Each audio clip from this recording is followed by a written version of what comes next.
हाय viewers. तो आज मैं आपको बताने जा रही हूँ कि नाटक शिल्प और शिल्प शैलीगत काव्येषु नाटकम रम्यम नाटकांत कवित्तम। तो नाट्य शिल्प उसका कथा वस्तु आरंभ प्रगति चरम सीमा निगति समाप्ति कथा वस्तु के ये अंतर्गत आएगा। पात्र चरित्र चित्रण कथोत्कथन संवाद देश काल वातावरण संकलन, जैसे कि 1 संकलन है, 6 संकलन है, 8 संकलन है। उद्देश्य अब भाषा और शैली। तो भाषा और शैली जो इसमें है वो भाषा और शैली के बारे में जो बात कही गई है वो एब्सर्ड शैली है।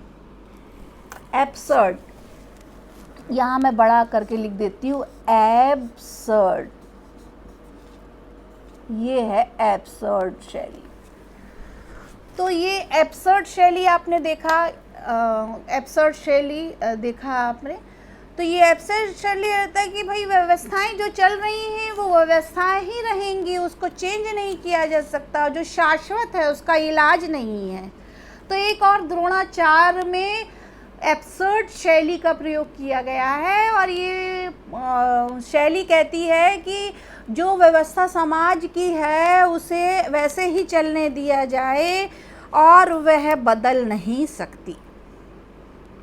अब इसकी कथा वस्तु पर हम लोग चर्चा करते हैं कि कथा वस्तु इसकी कैसी है। तो कथा वस्तु पौराणिक आधारों को लेकर लिखी गई है और दुकानों की तरह खुली संस्थाएं हैं, प्रोफेशनल एथिक्स है, प्रोफेशनल लोग हो गए हैं, टीचर भी प्रोफेशनल हो गए हैं और को वक्त नीलम बुरा बनाता है वैसे कोई बुरा नहीं होता, हर जगह सर झुकाए रहते हैं जिनका कोई खुदा नहीं होता।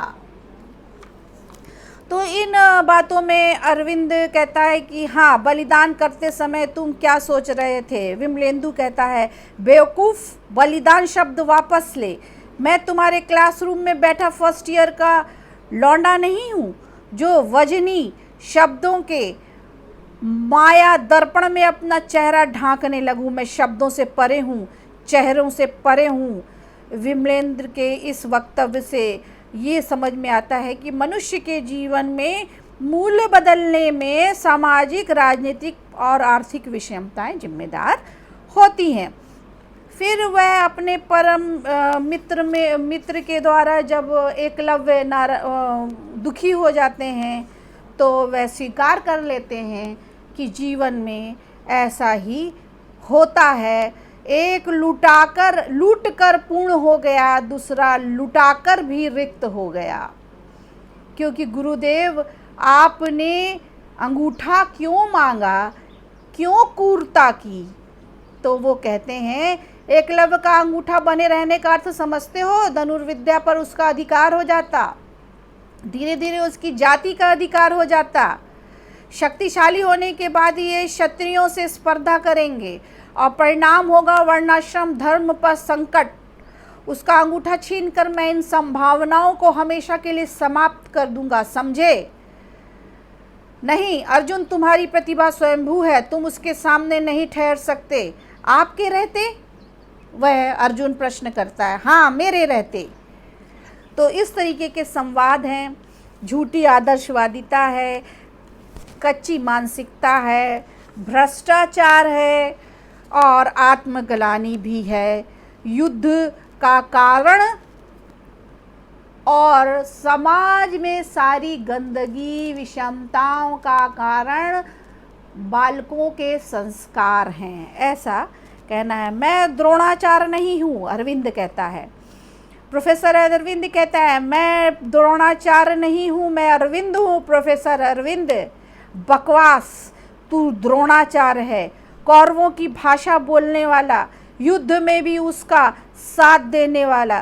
तू किस बात का प्रोफेसर है, तू द्रोणाचार्य है। अरविंद, नहीं नहीं, हाँ हाँ, तू द्रोणाचार्य है, एक और द्रोणाचार्य, एक और द्रोणाचार्य, एक और द्रोणाचार्य। तो डॉक्टर सोनटक्के ने कहा कि एक और द्रोणाचार्य नाटक ऐतिहासिक तथा मिथकी कथा प्रसंगों को नए ढंग से प्रयोग करने का डॉक्टर शंकर शेष ने एक और द्रोणाचार्य लिखा। डॉक्टर गिरीश रस्तोगी क्या कहते हैं कि डॉक्टर गिरीश कहते हैं कि नाटक में कुछ कमियां भी हैं। संपूर्ण नाटक में दो बातें खटकती हैं। एक, द्रोणाचार्य के मिथक का जितना व्यापक सशक्त प्रयोग किया जा सकता था नहीं हुआ। द्रोणाचार्य के निजी व्यक्तित्व की परतें पूरी तरह से प्रसिद्ध पौराणिक प्रसंग तथा समकालीन स्थिति के अविभाज्य संबंध के रूप में व्यक्त नहीं हो पाई हैं। नाटककार में दूसरी समस्या वो कहते हैं कि नाटक को रोचक बनाने के लिए, प्रभावशाली बनाने के लिए डॉक्टर शंकर शेष की मूल प्रवृत्ति, डॉक्टर शंकर शेष मतलब क्लाइमैक्स अर्थात अंत को नाटकीय बनाकर छोड़ दिया गया है। इसकी कोई समस्या का समाधान नहीं हुआ है और ये एक विशेष नाटक है, इस बात से इनकार नहीं किया जा सकता।